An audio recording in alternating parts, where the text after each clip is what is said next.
ప్రభుత్వం నా మీద నిఘా పెట్టింది, నా వెనకాల ఎవరో తిరుగుతున్నారంటూ Bharatiya Janata Party MP Arvind Twitter వేదికగా డీజీపీని ఉటంకిస్తూ పెట్టినటువంటి పోస్ట్‌కి డీజీపీ ఆనంద్ సీరియస్‌గానే స్పందించారు.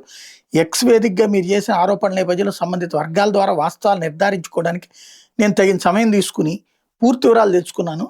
గౌరవనీయులైన ఎంపీ గారు మిమ్మల్ని అనుసరించడానికి లేదా మీ కదలికల మీద నిఘా ఉంచడానికి ఏ అధికారిని కూడా మేము నియమించలేదు. ఇది నేను చెక్ చేసుకుని కన్ఫర్మ్ చేసి చెప్తున్నాను.